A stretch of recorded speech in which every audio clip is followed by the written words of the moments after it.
suppose it's always useful to get other people's approaches and that as well. There's always room for refining what you do, and finding out what works for other people. So yeah, it's a good opportunity really to check over the processes that I've got in place and see what I think could be improved. That's very nice. I hope you find something today that's a little bit different for you. Thank you. Yeah. For me, it's more or less the same reason, but also because I'm new. Let's say I've been a coach for a year, and also I found many times what happens is that clients come at the first call, then they have like a session, they feel like better, and then generally they don't come back. Like they're like, oh yeah, okay, now I'm gonna figure it by myself. So I'm like, okay, maybe there's something in the discovery call also that I should explain, or it's not very clear, and yeah. Okay. I'm sure I can, well, at least I'd like to hope I can help both of you with what you said. Yeah. Welcome, Nikki. Oh, hello. Hi. Hi. Hi, Nikki. Hello. We're just sharing where we're dialing in from and what attracted you to the workshop. So me, you mean? Yeah. I'm dialing in from foggy Hastings today. Yes. So that's south coast England.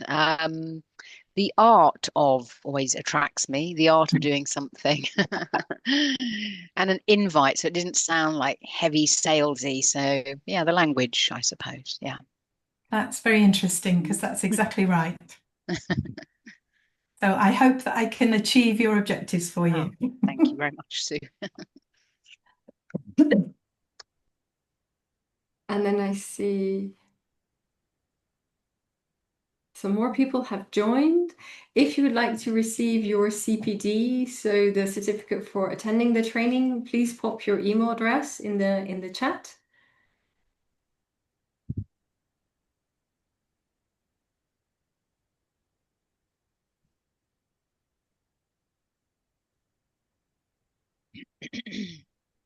And maybe if Helga would like to share where she's dialing in from and what attracted her.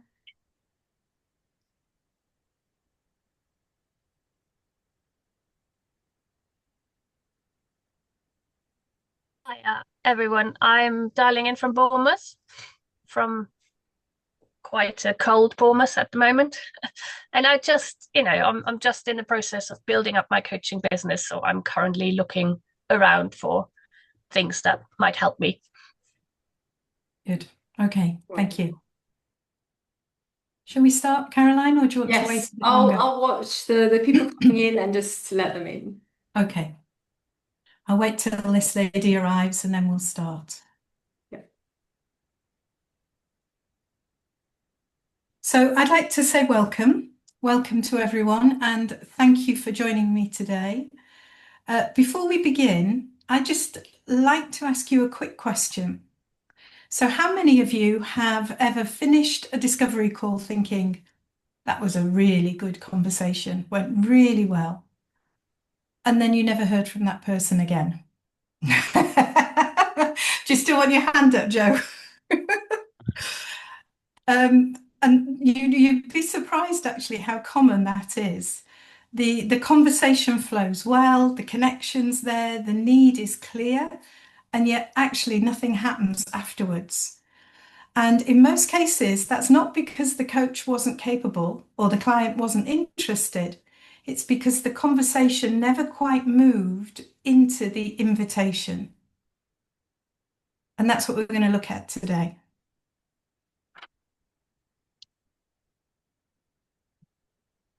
Excuse me, I'm a bit croaky today, so you have to excuse me. Let me just take a minute to tell you a little bit about me. I'm Sue Foxon, a sales coach and mentor, and I help women in service-based industries, businesses, feel confident and authentic when it comes to selling without having that pressure or the feeling of being pushy. And do you know what? This year marks 50 years since I first started in sales. Makes me feel really old. Caroline and I were just talking about that. And I've worked across different industries and cultures, including building and running a business here in France for over 20 years. And that was a language training company. Normally at this point, I would ask you to tell me who's here, but I think we've already done that. So we'll move on to the next stage. So let me tell you what we're going to focus on today. So today's focus is all about welcoming you to the art of the invite. So what is the art of the invite?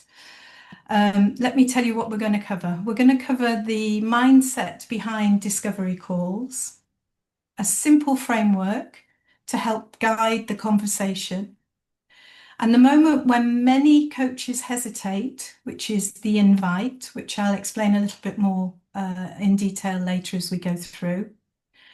And finally, creating your own language, your own script, your own words for that moment and other moments as we go through the conversation as well. Oh, and today's session will be interactive, which means I'm going to ask you to do some work. Hopefully you've all got nothing. I'm not asking you to do role plays. We're not going to do that today. But if you have pen and paper, that would be useful. So let's start reminding ourselves what a discovery call is really for. Now, I know you're all coaches and I know you've got experience and you've probably done lots and lots of discovery calls.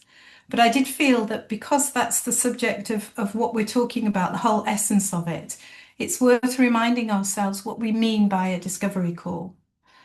And I did some research on it because I wanted to be sure that I was using the right language that is commonly used. But lots of different coaching schools use different terms. So some of them call it a chemistry session, which takes me back to school. Others said an initial consultation. I've heard it called a clarity call, and others call it a discovery call. And the professional bodies such as the ICF and the Association for Coaching don't have a specific title for it. But in practice, it's simply understood as a purposeful conversation where a coach and a potential client, I'm reading this to make sure I get it right, where a coach and a potential client explore whether there's a good fit and what the next step might be. And that's the definition that we'll use for today as we go through this.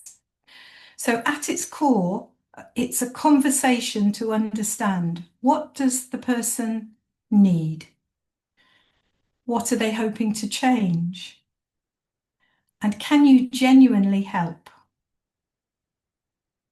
And if the answer is yes, then the conversation moves forward to what the next step might be.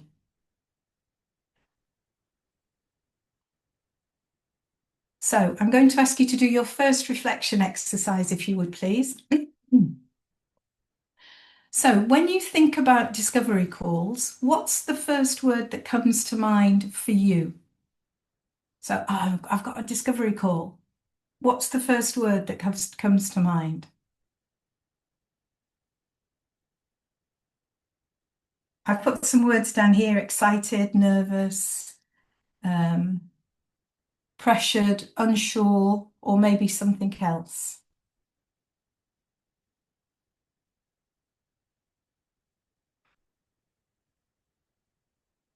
So if you would like to, put it into the chat so we can see what everybody feels about it. If not, I'll move on to the next stage.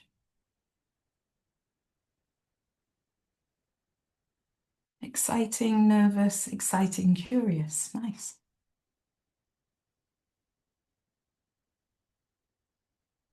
Okay, good. So the next question is, what's the real purpose of a discovery call? So we talked about what it is. Let's talk about what the real purpose is. So I believe that there's 4 things a discovery call should achieve. And I welcome your thoughts on this as well. So for me, the first part of it is the right fit. So both people are deciding whether the fit is right. The client is asking, do I feel understood do I trust this person? You're asking, can I genuinely help? Am I the right person to support them? The second one is the leadership pivot, which is the main thing that we're going to be talking about today. So this is something that, for me, it's really easy to think you go straight from doing the first part of your conversation and then you go into sales. I don't believe that. You need a bit in the middle to help that work.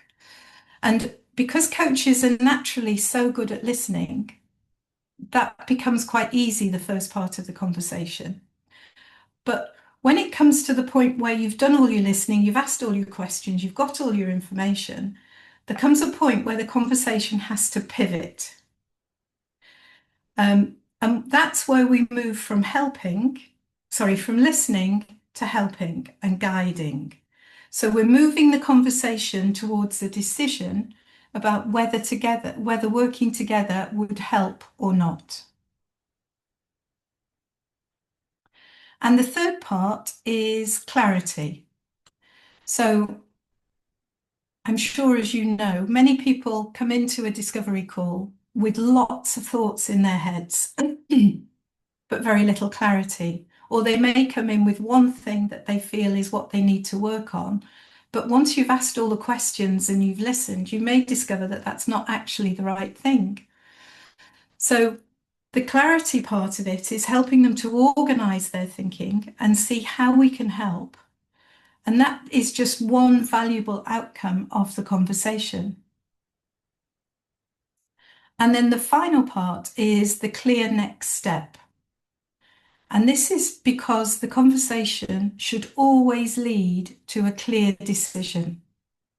And that might be, maybe you're moving forward, you've got the sale, yay. Maybe the person has decided that it's not the right time for them. That's your clear next decision, your next step, and agreeing what happens next. And the goal is simply not to have a good conversation. It's to have a good conversation that leads to a clear decision.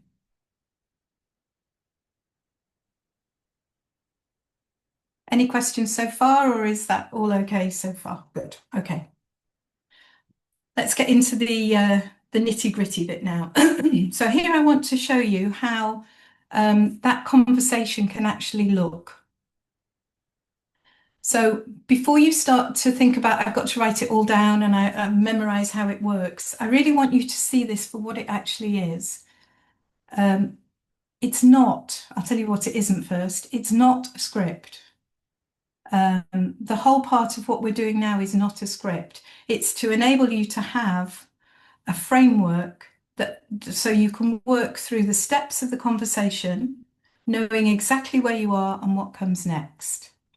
And I don't know whether that's anything that anyone has done before, whether you consciously have a process or a structure that you go through when you have your discovery call.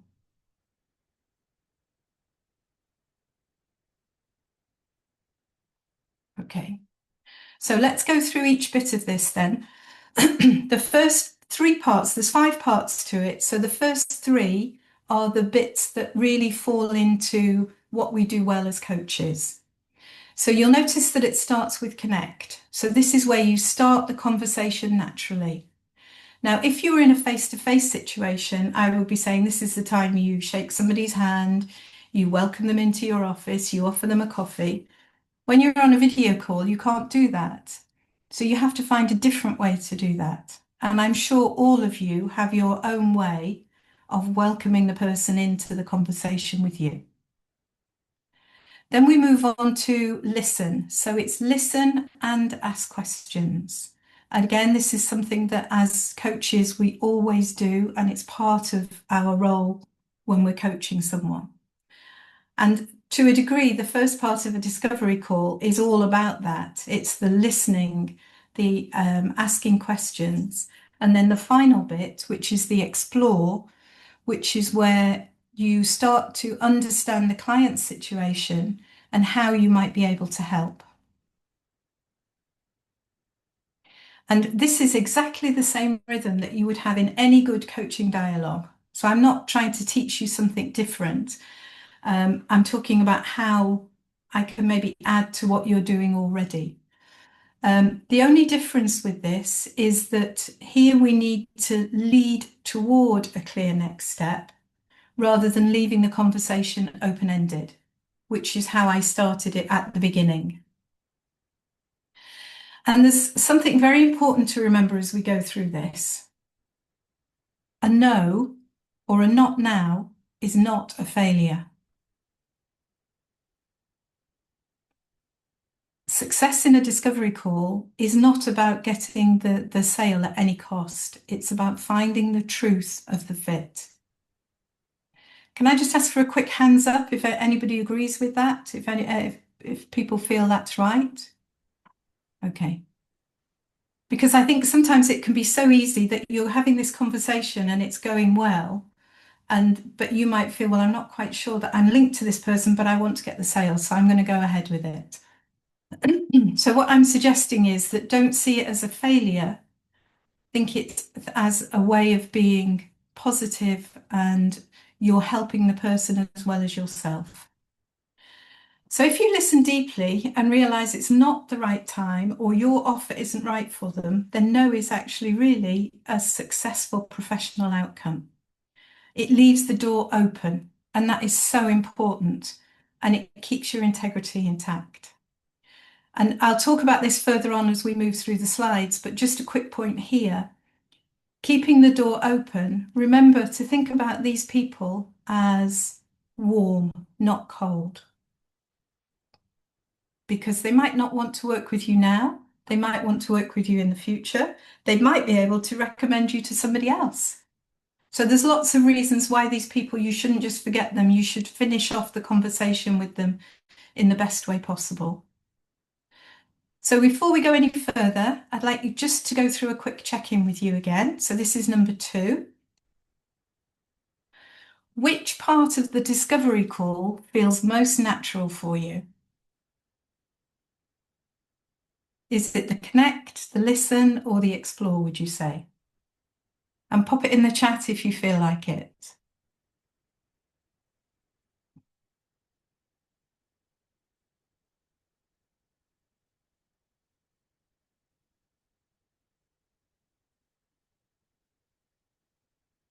Okay. So if you're looking at the chat, it's actually quite mixed, surprisingly. I had expected there to be more listen. So that's interesting to hear your thoughts on that one. And then think about your own discovery calls. When you do your discovery calls, where do you tend to hesitate or freeze? Yeah, Caroline's just said the end when you ask for the sales. Yeah. Talking about the price. Yeah. You may not freeze, and that's absolutely fine. But I think most people at some point feel there's a bit that they're not quite as comfortable with as the others. No freeze. Okay, that's nice. Okay. So my next question then is, so when you feel that, what actually happens if you do freeze? So is it that you change the subject, that you wrap up early, or you say something like, I'll send you an email? Or maybe something completely different?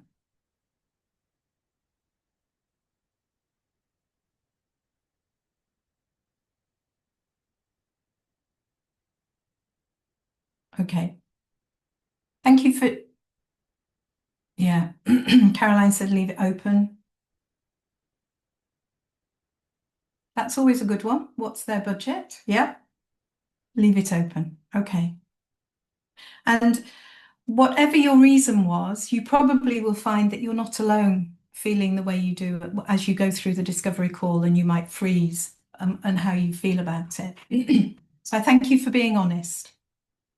So that brings us now to the part that quite often feels the hardest, which is the invite. So let's put ourselves in the right place. You've identified where you freeze, if you freeze at all. And more often than not, it's usually here between the E for explore and the A for advise. And you've listened, you know you can help, but quite often you don't know how to start talking about the business or the sales side. I think somebody said sales is the difficult part for them. And most coaches are excellent. In fact, I would say all coaches are excellent at the first part of the conversation. We connect easily, we listen deeply, and we explore the situation well. But then something interesting happens. We can reach the moment where we know we can help, and suddenly the conversation stalls. And that's not because we don't care, but because we're not quite sure what to do at that stage. And it's when I say not quite sure what to do, I'm talking about moving from the listening to being the guide. Because if you think about it, the first 3 points, the connect, the listen, and the explore, you're in coach mode. You're doing the normal things you would do when you're coaching. We now switch and we go somewhere else. And this is where you need to think about how you move into that situation. And to do that, you can use the pivot, which is a very simple bridge. And it's just one sentence. And it takes us from explore, we pivot, and then we go into advise.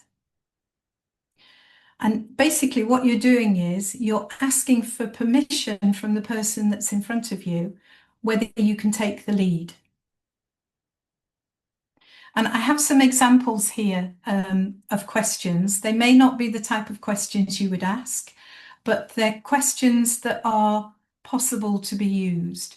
So you might, one of the things that I might say is, thank you so much for answering all my questions and sharing how you feel and what you're looking for. I feel that I've heard enough now to be able to help you to achieve this. Would you like to hear how we could work together? That could be one way. And I'm sure yourselves, you've got a format that you use to move into that situation. But it's actually asking that permission to move into the next stage, which is the selling phase, the thing that everybody loves. So the pivot is the bridge. So think about it that way. And without it, you can end up going straight into, right, this is what I offer, this is how much it's going to cost. All of this is wonderful and brilliant, and I'm going to sell it to you. And what I'm suggesting is that you take a step back before you get to that stage and you take this turn, the pivot, and use the bridge with a question to help you to get there. And notice that we aren't selling yet. Nothing that you've done so far, you've talked about selling. We're gathering information, we're establishing a need, and we're bringing it all together, but we haven't sold yet. Basically, what you're doing is you're saying, I know I can help. Would you like to know how? And when they say yes, which is wonderful when they say yes at that stage, and normally you should get a yes at that point, you've been invited to share your expertise, and that's what we all want. So the power dynamic shifts. You're no longer just a listener, you're a guide. And that makes the next step when you start to talk about your service, your program, money, commitment, all of that feel like a progression and literally not just a, right, I'm going to start selling to you now. You've built a bit of space in the middle. The person has accepted what you want to do next, given you permission, and you can then go on and do it. Does anyone do that at the moment?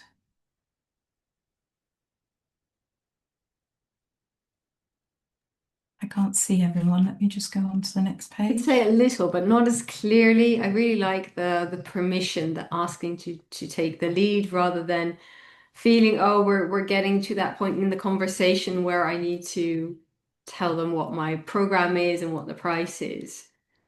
Yeah.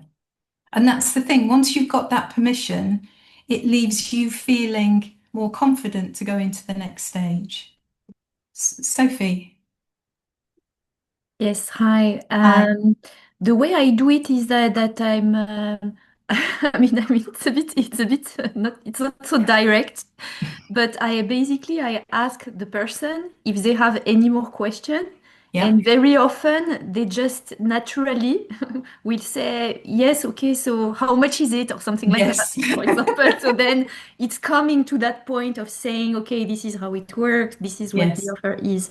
But I don't do it so elegantly, maybe. You're absolutely right. And I think most people do it the same way, Sophie. And what I've tried to do here is give you a way that allows you to take a breath.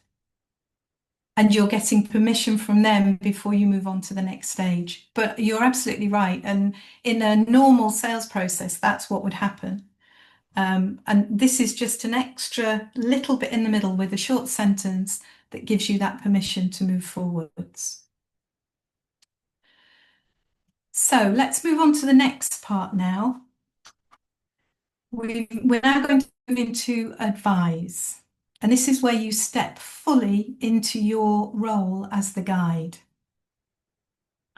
So because you've already asked the pivot question, and you've got your permission, sharing your recommendation is, oh, sorry, I just had something pop up, isn't an interruption, it's the logical next step in your conversation. Because if you think about it, you've listened, you understand what they need, you've established that there is a genuine fit between you. Now you can explain how you can help.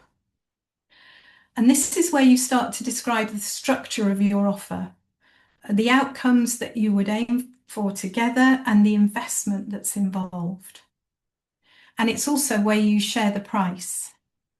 And because you've gone through all of this, when you actually come to share the price, it shouldn't come as a surprise, because you've understood their goal and you've explained how you can help them to reach it. This is also the part where hesitations or objections can appear, those lovely things that help us get through the rest of the sales call. And as coaches, we know that when somebody says, but, it usually means there's a question, a concern, or something that they think they need to think through. That was a long-winded question, that they may need to think through. And it's in this advice stage, your role is to stay calm, as you would always do, stay present, and to answer their questions. And I'm not going to cover the objections or the hesitation side of any call today. It's a whole workshop in itself. This is talking about the pivot and how that leads you into the next stages. And hopefully you'll gain some other things as well as we go through it. So once you've gone through the advice and then you're into the reassure. So this is the last bit. And I'd like you to think about this as the container that closes the conversation professionally. So in a normal sales call, you would call this closing the sale. That's the easy bit to it. What I'm asking you to do is to take that a stage further. Think about taking it a stage further.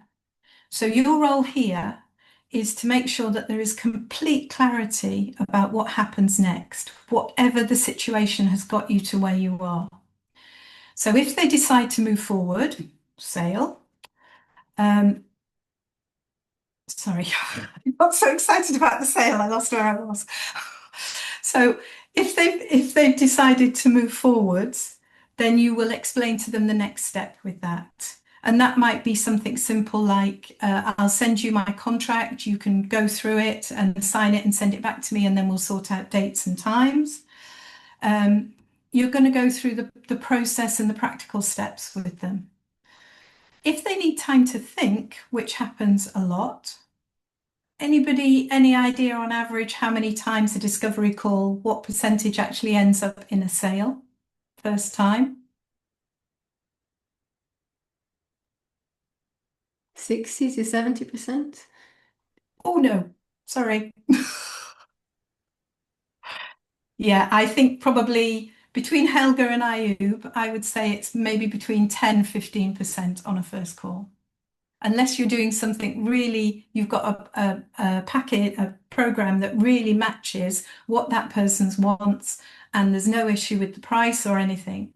But I think to actually, what I've read and looked through is to actually have a yes on that first call is not the norm by any means. Do you have any other experience of that, any of you? Sophie? Yes, hello again. Yeah, I think that it's very rare that the person is super, I mean, is really ready to move. I mean, people will maybe more often express an interest, Yes. but I think they really like to think about it. At least this is what I see. So it's true that it's so important to agree on the next step. And Yes. I personally try to set up an appointment with them, Good. like letting them imagine, like if we would start to work together, when would it be, to make sure you have that spot secure, and then you think about it. And of course, it's only really happening if you reply to that email that you want to take Yes. on the offer, and then we would move with the admin. So that's a bit of an intermediate step here Yes, as well. I agree with you with that. Yes. Ayub? I had both experience. There is one where it was okay with the without any objection, with any question. I get surprised and even shocked of myself. Oh, what happened right Like, now? whoa! I was waiting for the objections.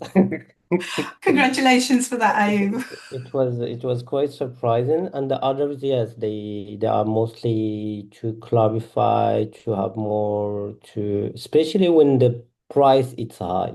Yes. Yeah. And some people might want to check that they can afford it and how are they going to pay. Yes, you're right. Yeah. Nikki? Yeah, that leads me to, well, a question and a reflection. But the question was, at what stage does the discovery call come into the contact, with the person or the company? So I don't often offer discovery calls because it can take up a lot of time, and I'm just an individual. But when I get inbound inquiries from organizations, I find those convert because they've been searching and So that feels like a good use of my discovery call time. Yes. So I suppose this is one of the reasons why I jumped on the call today, thinking maybe I should reimagine my discovery call and at what stage of the process it actually comes. So with those inbounds from B2B, I would be sending them stuff ahead of the call so that we even agree that a call is worth, they've got the info. There we are. Let's just leave that there. Thanks. Are you predominantly B2B or B2C? Both. Okay. Yes, yeah. It's a completely different way of dealing with them, I think. And I've done both. And I think predominantly this is more geared towards B2C, because that's where the discovery calls are probably the most important. If I was doing a B2B, it would be more of a sales call. Yeah. Rather I wouldn't than ask them to, can I now lead in that sense, Yes. But in some respects, the process for me is that they're kind of pre-qualified before we even get Yes, onto the absolutely. discovery call. Yeah. Yeah. Thank you. Thank you. Excuse me. So going back to the follow-up side of things, it's really important that you make sure that the end of the conversation you have, you know what you're going to do with them next, and you then follow through with that. So you tell them what's going to happen, and if that involves follow-up emails, conversations, whatever that might be, that you stick to that. Because if you remember what I said earlier, these are warm people. They're not cold people. That sounds horrible. They're not cold prospects, they're warm prospects. And it's important that you keep in touch with them in whatever way you choose is right for you. And I think everybody does that differently depending on who they're speaking to, B2B, B2C, and what their clients are, who their clients are. And all of this is what professional selling looks like. It's a clear conversation that ends with a clear next step. And that's the point that I'm trying to make as I go through this, that there is a step at each point to work through. I'm going to ask you to do some more work. Reflection, please, if you would. So have a think about your last discovery call.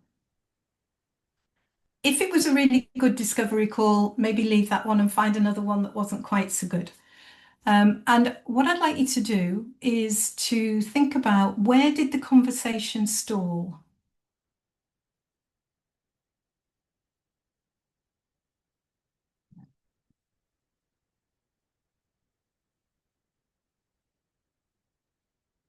And then what did you say in that moment?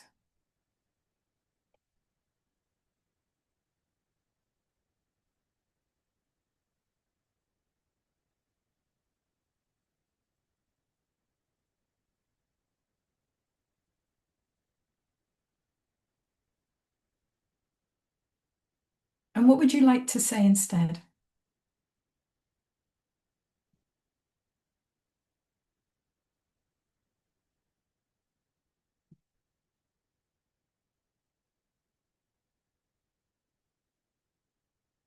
If you'd like to share any of that, please put it into the chat. That would be great.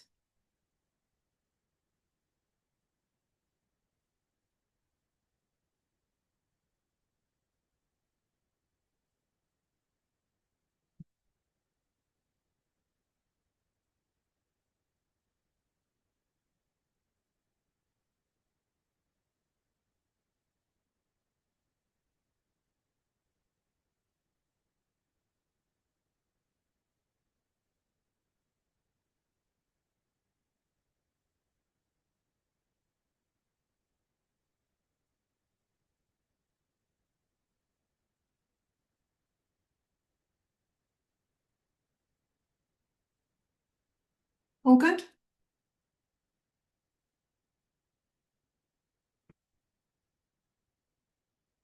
Okay, good. Let's move on. Let's move on.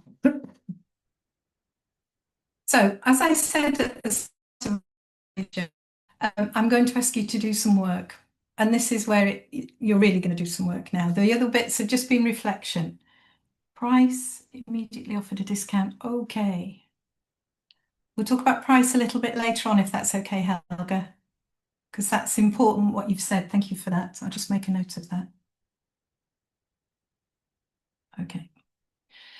So I'm going to ask you to create your own scripts. So craft the invitation, basically, but writing it your own way. And absolutely not looking for perfect at all. What I think we should be looking for is that what you're writing is authentic, it's real, it's you, it's your words. I could hand you a script now and say, do this on every call, but it's not right because it's not you and it's not your words and it's not how you speak. So I'm going to talk you through each of the different sentences I'm going to ask you to create. And then you can think about using them in your next discovery call and try them. Okay, so step one. So write your answers and then we'll do a quick chat about what you've written for the first one and then we'll move on to the next one.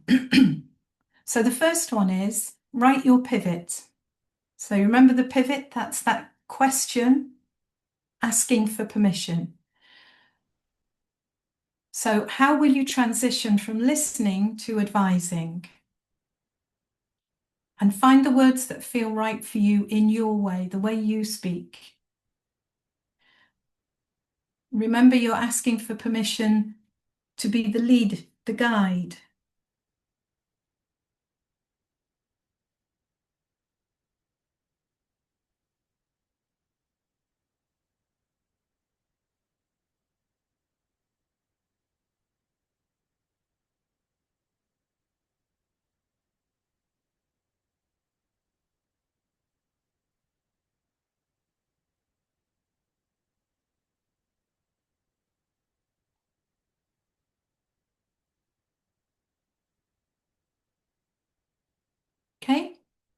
Everybody finished? Just waiting for Joe. Okay, let's move on. So the next one is where you're writing your recommendation and your price. And this, I think, is probably the most difficult part for everyone. And Helga, I'll touch on what you've talked about as we get through this one. So this is where you are going to state your solution and your price. So write down clearly what you're going to say. And I'll let you finish yours, and then I'll give you some examples that I've got that I would use.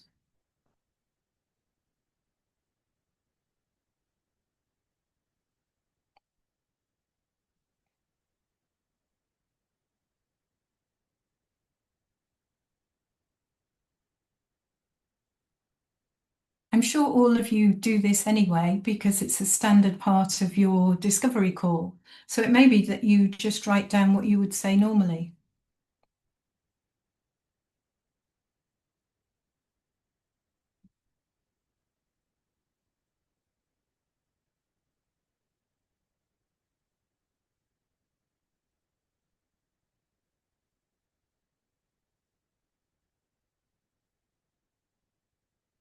Okay, let me give you some examples of what the type of thing that I would do. Hang on, I've just moved on to the wrong page. So for me, it would be something like, thank you so much for taking the time to talk with me today. I've learned so much about you, and I really appreciate you giving me all the information that you have done. Based on what you've shared about what your objectives are, what you want to achieve, and then you're going to talk about what their objective is, I would recommend my 3-month program. And in that time, we're going to focus on, and then talk about what you've agreed with that person early on that you're going to focus on. And the investment for that is X.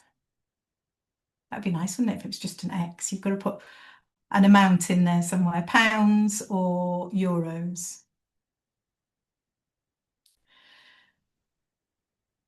And the whole point of doing it this way is that you need to remind your future client what's included in that price, because what's included is what they want, what they need, how they want to be. So why it matters to them.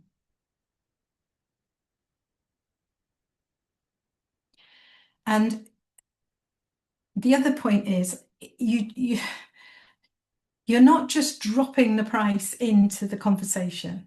So by that I mean, right, so that's going to cost you 3,000 euros, full stop.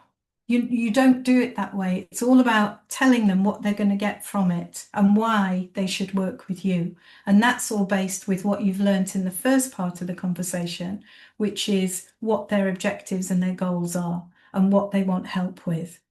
So you're not dropping it in and you're not giving the price cold. So just like that. Think about that you're wrapping it up warm. You've just wrapped it up warm there because you've told them all the things that they're going to get for that money and why they should work with you. And that's all based on what you've learned in the first part of the conversation. Does that all make sense? Okay. Excuse me, Helga, thank you, Sophie. I'd like to come a little bit to the price now. But linked with that becomes practice. I run another workshop which is going through all the different steps of the sale, and a big part of that is where we talk about practice. Because if you just have your discovery call and you go through it, how do you know whether each time you do it, you're saying the same thing?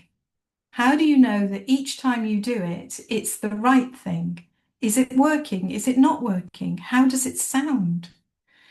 So I'm a great advocate. I've been a trainer as well with huge numbers of telephone salespeople. And we always had a trainer by the side of these people, listening to their calls, giving them feedback, and then amending what they needed to say before they went on to the next call. And that's what I'm talking about here, but you do it for yourself.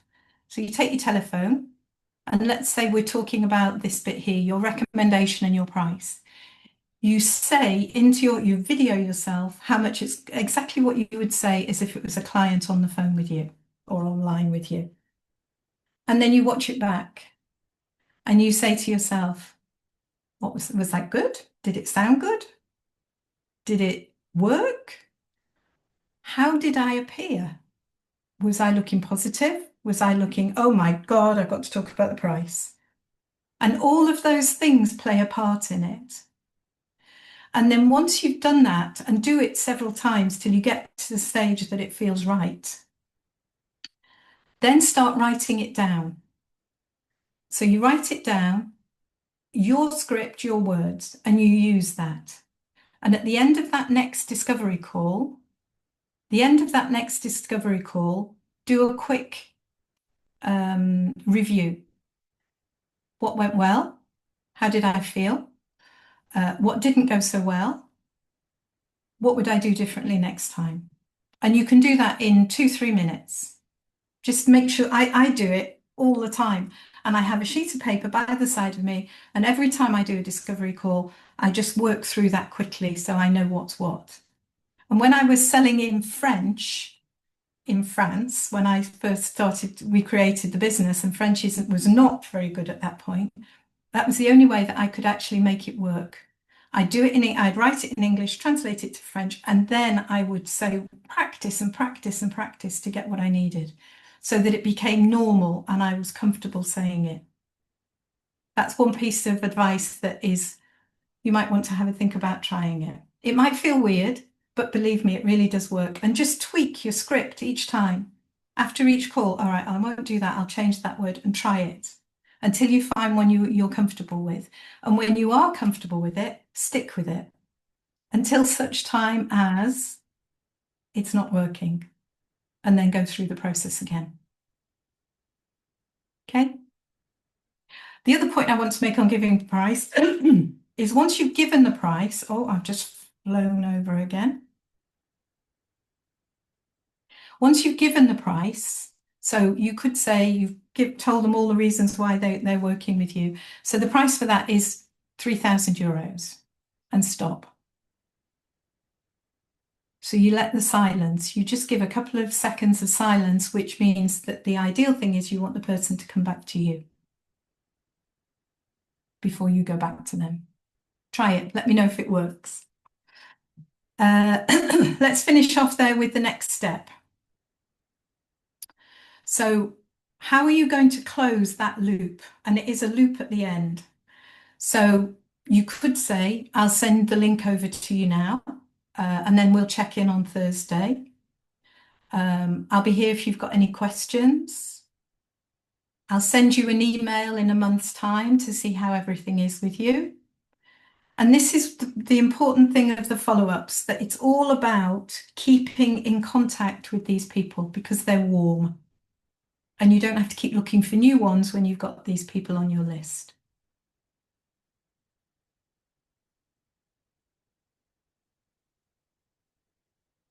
Any comments? I'm conscious of the time. Does anyone have any comments? No? Okay, we'll move on. So we have covered a lot of ground today, and hopefully you've picked out at least one thing that might be useful for you. And I just want to leave you with this final thought, that you don't need to be a salesperson to grow your coaching business. You just need to be a leader. And when you use the clear framework, you aren't pushing anyone into making a decision. You're providing the structure, the clarity, and the confidence they need to take their own next step. On the screen is the blueprint. That's everything that we've talked about today on one slide. Excuse me.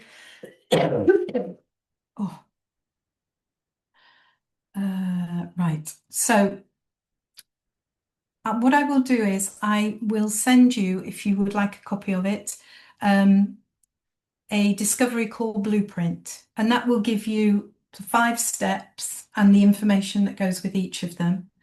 And then on the back of that, you will have space to write your own parts of the different conversation. So as you go through the steps of the conversation, you can write your own script. And that would be what I would advise you to do when you practice and you make changes. Keep it on the same form so you can see where you started from, or you might end up with lots of pages, I don't know, but you see where you started and where you ended up with once you're comfortable with what you're saying with your script. And if there's one thing that I would love you to take away from today, it's the pivot. Because that one small conversation makes such a difference where you change who you are from the coach to the leader or the guide, and it gives you permission to go into the next step where you're going to be selling. Thank you so much. So let me just finish off. Caroline needs to come back on in a minute with a slide. And if we've got time, I'm okay to hang about for a bit afterwards if you've got any questions or anything you want to ask me. Okay, thank you so much. Caroline, yeah, okay. Thank you, Sue. I'm just replacing the current share.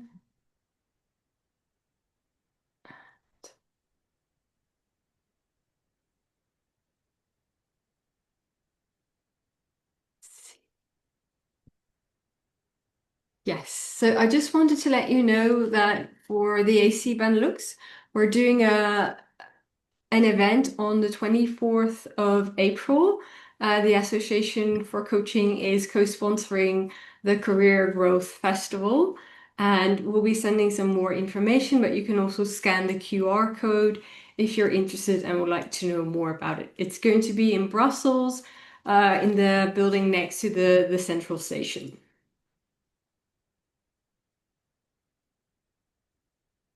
And we're really hoping to inform a lot more corporates and providers about what the Association for Coaching is and what they stand for and how they could join.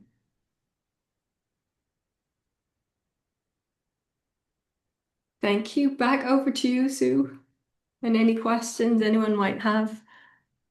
Does anyone have any questions or anything they want to share?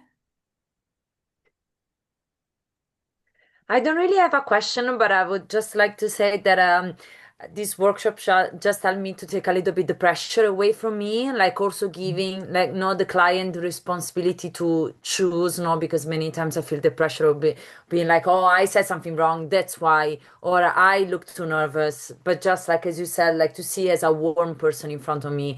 So always remember also to be like quite empathetic towards myself, towards the person, and there's also will surely a help. Yeah. Yes, most definitely. Absolutely. Thank you. Good. Anyone else?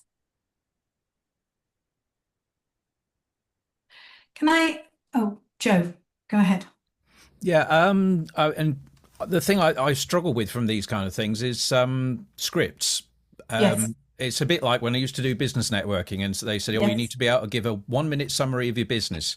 Yep. My brain gets very bored very quickly, and if I'm talking about what I do in a bored tone, it comes across very badly. Yeah. So that really I see the logic, but it kind of is almost impossible for me to do. So what do you do then? How do you do it if you don't have a script or something that you've prepared beforehand? I have I have 1 or 2 areas of where there's key information that I'm after getting from them. Okay. And then I suppose that kind of rough structure is there in terms of, you talk about why they're there and how Yeah. you might then be able to help them. And I tend to talk about my approach as a coach and how that might be different. Yeah, I mean, there's no set way of going from that then through into the price and so on. And I realize that in some settings that can be a problem. But Yes. and the thing is, it's not as straightforward as just write a script and read it every time, No. because as I say, if I lose the excitement or the essence of that, I Yeah. then realize I'm not coming across as genuine and excited about it. And Yeah. so it's thinking of what other ways that I can kind of feed those two together and produce my own version, if you like.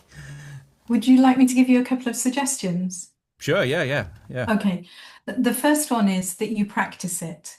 So you write the first part out, you write it out, even if you know you're not going to say it, so you've got it down somewhere. And then you video yourself and you see how, or you hear how it sounds. And if you feel comfortable with it, then keep practicing it. I'm not suggesting you do it in front of the mirror or anything like that. It's more a case of that you practice it so that it becomes natural to you when you're using it. And I know that different calls will vary. Yeah. But there are Because like when certain I've done places. public speaking in the past, and with I went from being scripted to just a very short bullet point notes, Yeah, because that's fine. I kept getting lost. If Yeah. I ever wrote out a script, I'd get halfway through reading it and my brain would go off somewhere else and think there's a better way of saying that, or I'm going to do that differently today. And But if you have bullet points, then that's Yeah. your script.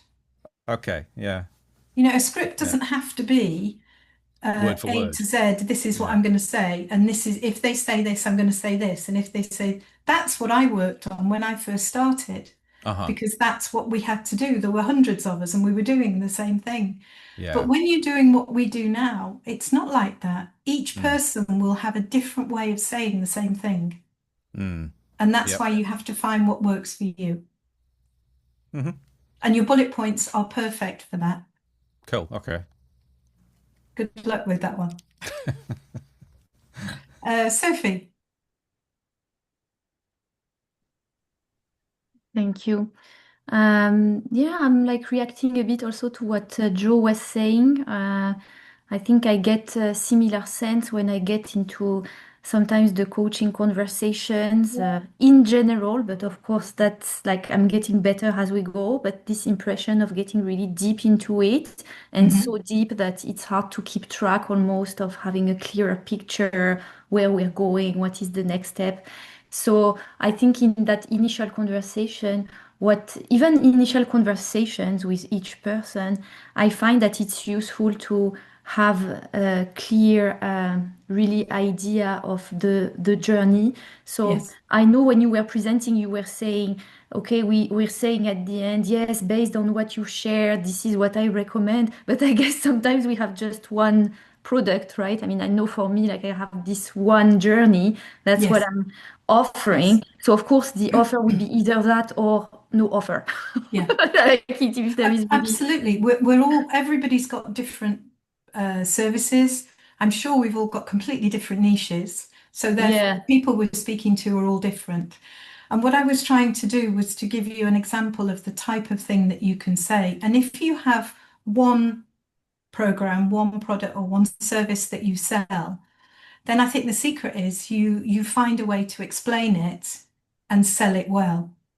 So you Yes, talk about the absolutely. benefits of it and Yeah. what that person will get from working with you and why it's right for them. If you've done are they the right person for you? Yeah. But if you're doing that already, then you're well on the way. No, I was gonna say like what's helped me in that specific context is then I sent some questions ahead of the session. And I also attach my brochure. So Okay. I'm doing that just systematically, and many people, I would say a good proportion of people answer the questions. Most of them don't look at the brochure. So there's always, the occasion then when we are in the discovery call, even depending on the emotional temperature, to just go through the brochure, to just Yeah. say, okay, so we've discussed this, so this seems like it could be appropriate. It's kind of like bringing it back in a way, and also then talking about the investment that goes with Yes. it. That's not indicated in the brochure, by the way, when I send it. So Good. discussed Good. in the conversation. Okay, good. Anyone else have any other comments? Anything they want to share? Anything that was good or not so good? Is there anything you disagree with what I said? No. Okay, that's nice. Thank you very much. Okay. Thank you very much, Sue. I see Heather just joined us, so I think there might have been a confusion with the different time zones. Heather, the session is recorded, so if you drop your email address, I can make sure that you receive the recording. You're on mute, Heather. We can't hear you. We can see you, but we can't hear you yet. Still can't hear you.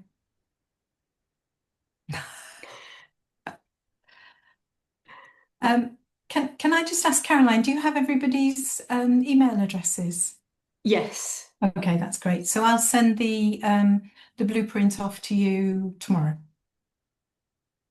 And Jennifer will be making sure you receive your CPDs, but please give her a week to make sure that you receive those. Oh, and if you do want to talk to me or you've got a question that you don't want to ask in the group, you will have my email address. Don't hesitate to contact me. Thank you very much. Thank you for joining. Thank Bernadette, you. I also see that you just joined. I think there was some confusion with the time zone because we're actually just wrapping up the session. But it's recorded, so if you send your I'll go then. Hmm? Yeah, I'm totally confused. It was in my diaries now. Not to worry. So sorry. If you drop your email address, I will make sure you receive the recording. Thank you, everyone. Thank Bye-bye. you. Good Bye-bye. luck with your discovery calls.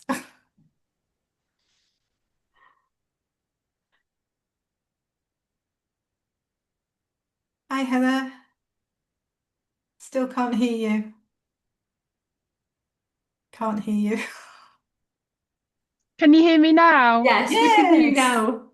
Oh, so where do I, sorry about that. I had my invite for 12:30 GMT time, so I don't understand. Where do I send my email to get the recording? Because I am really interested in the content. You can send it to Jennifer Walker or to Okay. me, and she'll have the recording and send it on to you. Okay, really appreciate that because it's a shame that, you know, it hasn't worked out. No, thank you so much for showing your interest. And I know. I think it's something in the system between UK and Central Europe. Yes. Yes, and obviously I'm not the only one that's thought No. the same. So No. there is something in the system, I think, which is a bit problematic. Yeah, so Yeah. I'll drop them a note to make sure that they check that because it happens with combined events sometimes. Yeah, that's a shame. Okay, well, thank you very much for mentioning me, and I will send an email. Okay, thank Bye-bye, you. Have a Heather. lovely afternoon. Bye-bye. Thank you, and you. Bye. Bye-bye.